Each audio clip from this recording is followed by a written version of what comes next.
Je vous l'annonçais, cette rencontre avec Djiby, ce Sénégalais qui souffre d'une certaine dépendance, une dépendance devenue banale, un fumeur conscient des dangers, mais malheureusement, et il le reconnaît, il est embourbé dans le piège de la nicotine. Un sujet de Ibou Cissé, Hamadi Biagui et Kouli Kassé. Prenez garde si vous avez des enfants à côté, certaines images sont susceptibles de les choquer. Tel un rituel, Djiby perpétue ce geste au quotidien depuis près de 28 ans. Courtier le jour, vigile la nuit, entre Djiby et la cigarette, c'est une bien longue histoire. Une histoire de dépendance. Ça fait 28 ans que j'ai commencé à fumer. L'âge de 14 ans que j'ai commencé à fumer. Pendant les grandes vacances, accompagné par des amis, je partais en vacances.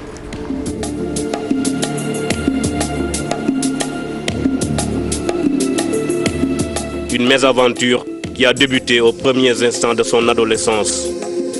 L'insouciance et la fougue de jeunesse avaient fini de triompher sur son capital santé.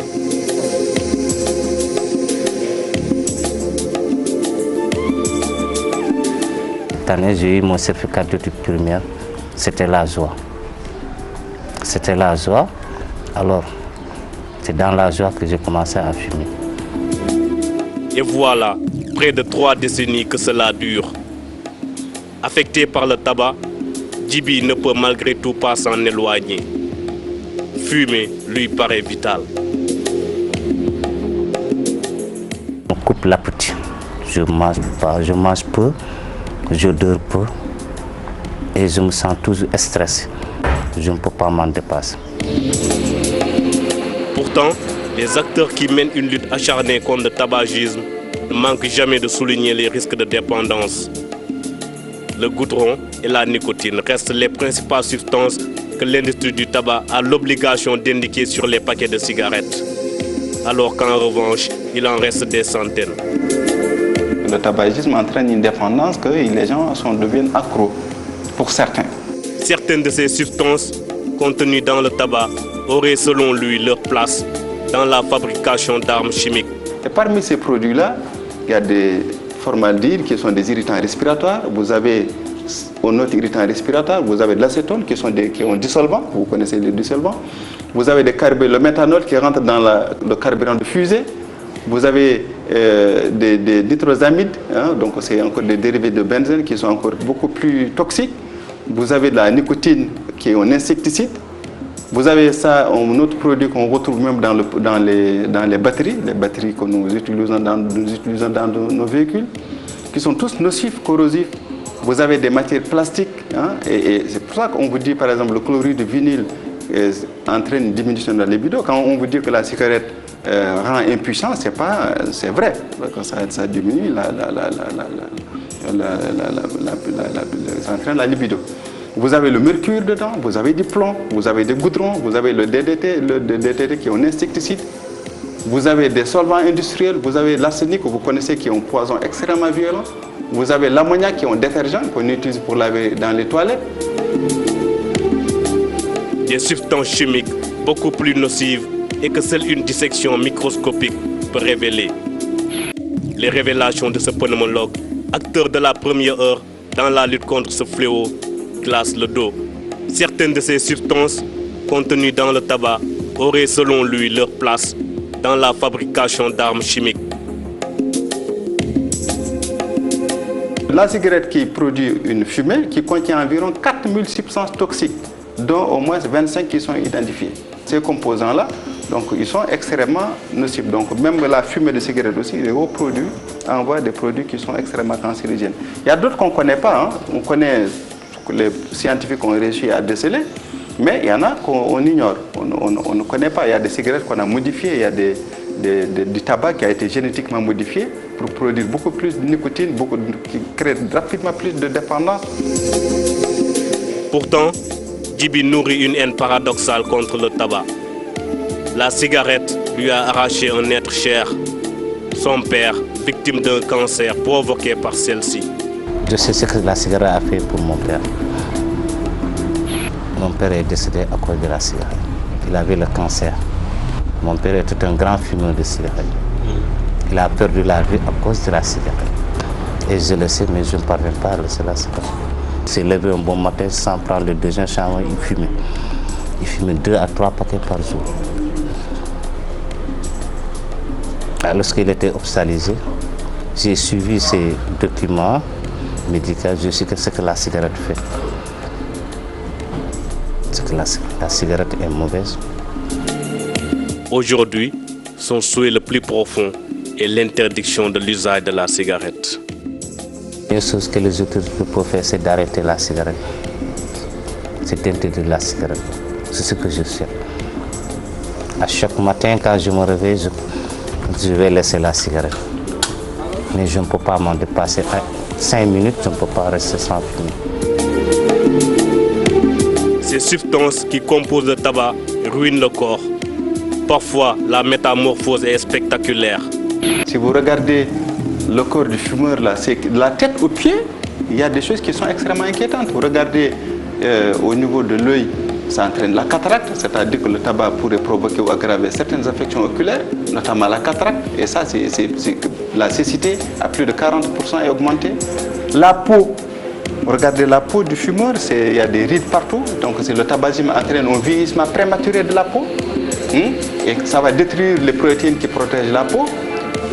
Vous regardez l'œil, l'oreille, il y a une perte d'audition, le tabagisme entraîne des dépôts dans les vaisseaux et ça va créer très rapidement des infections et des surdité qui sont en rapport avec ces surinfections-là. La bouche, vous avez des caries dentaires.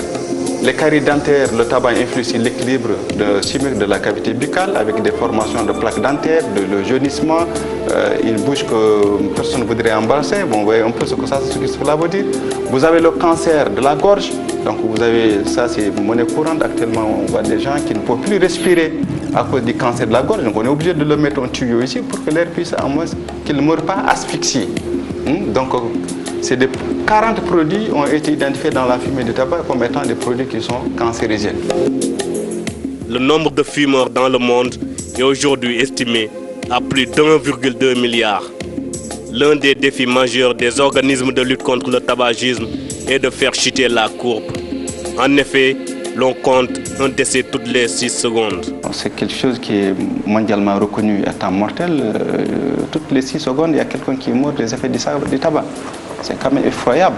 Il n'y a pas une maladie au monde, il n'y a pas une épidémie au monde, même celle dont on est en train de parler, qui est à l'ordre du jour, Ebola et compagnie, qui en tue autant.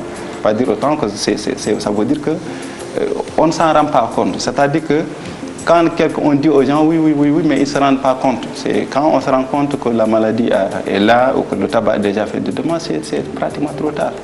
Le 14 mars 2014, l'Assemblée nationale du Sénégal adopte une nouvelle loi qui reconsidère la fabrication, le conditionnement, l'étiquetage et l'usage du tabac.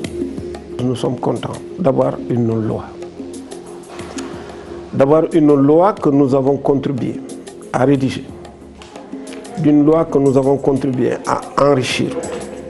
D'une loi que nous avons continué à amender en faisant les différents amendements qui ont été proposés aux députés.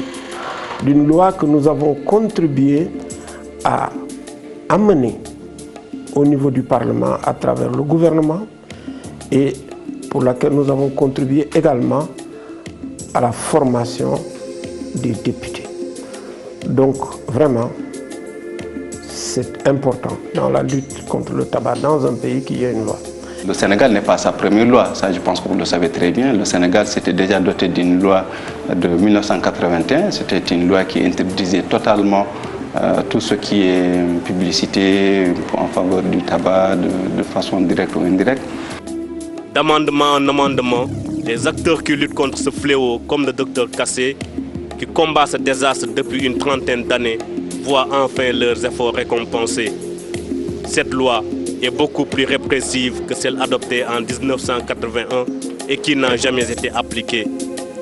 Cette fois-ci, les auteurs sont beaucoup plus optimistes. Et les mesures qui y figurent pourraient être efficaces selon eux si l'État veille à leur application.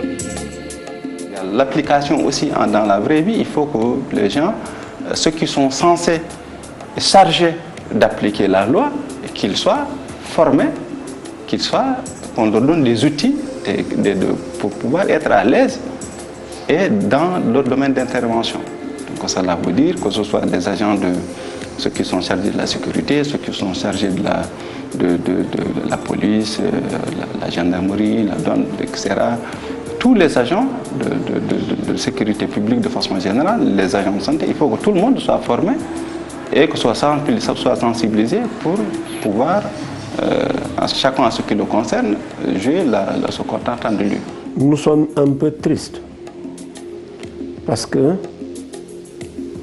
ça aurait pu être parfait.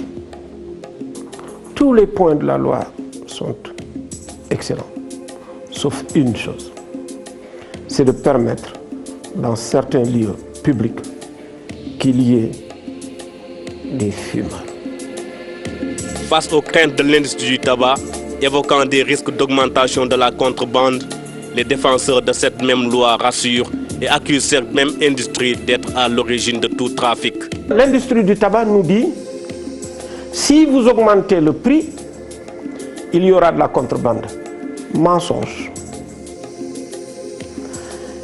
Le pays où il y a le plus de taxes s'appelle l'Australie. C'est 250% de taxes. 0% de contrebande. Vous avez entendu? C'est l'industrie du tabac qui organise la contrebande et je vais vous le démontrer. C'est l'industrie du tabac qui organise la contrebande. C'est elle qui vend aux contrebandiers. Les contrebandiers prennent les documents, se présentent à la frontière, trouvent des complicités misérablement achetées auprès des administrations douanières des différents pays africains, cachées alors que la cigarette est restée à Dakar. Pour ceux qui luttent contre le tabac, la hausse des taxes est une bonne disposition pour dissuader les fumeurs. Vous croyez qu'un ouvrier sénégalais qui arrive à la fin de la journée et qui a gagné un billet de 5 000 francs, il irait le mettre dans un paquet de cigarettes ou il l'amènerait à la maison pour nourrir sa femme et ses enfants? Donc vous êtes d'accord avec moi que d'augmenter le prix va faire arrêter les pauvres et les jeunes. C'est du bon sens.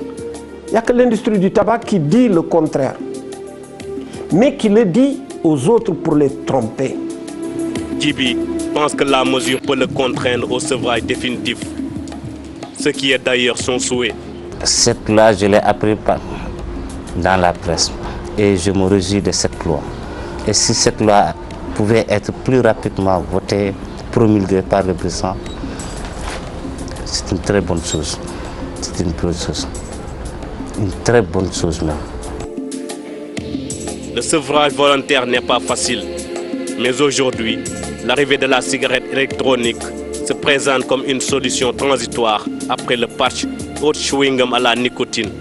Le véritable problème, c'est que quand les gens on leur prescrit par exemple des timbres, des patchs, des gommes, etc., c'est de l'argent. Il y en a qui vous disent, docteur, je ne peux pas acheter. Ah non, non, c'est 7 timbres de nicotine, on vous dit que c'est 30 000 francs ou 40 000 francs. Le gars dit que je ne peux pas acheter. Ou bien j'achète une fois, il dit que je ne peux pas continuer. Ça pose problème. Donc il faudrait qu'on trouve des méthodes, des possibilités pour que ceux qui veulent arrêter, qu'ils puissent disposer à un moindre coût de ces méthodes de sévrage, des méthodes donc, qui permettent de couper au moins l'envie de fumer. La e-cigarette ne présenterait pas les mêmes dangers que la cigarette classique. Et l'on a le plaisir de la gestuelle et du crapotage de la vapeur sous forme de fumée. Du moins, la science n'en a pas encore relevé. Mais qui sait? Peut-être que dans quelques années, de nouvelles découvertes viendront casser l'euphorie qui semble pour l'heure éloigner le meurtrier en série. L'histoire de la cigarette électronique, c'est quelque chose qui est extrêmement, c'est très récent. Il y a déjà plein de polémiques, je ne vais même pas oublier ce débat-là, il y a plein de polémiques déjà qui entourent cette affaire-là, parce qu'il y en a qui disent qu'il faut les vendre de façon publique, de façon libre, d'autres disent que non, ça doit être réglementé. Le débat n'est pas clos. Face B prend fin pour ce soir. Nous nous retrouvons très bientôt sur cette antenne. À très vite.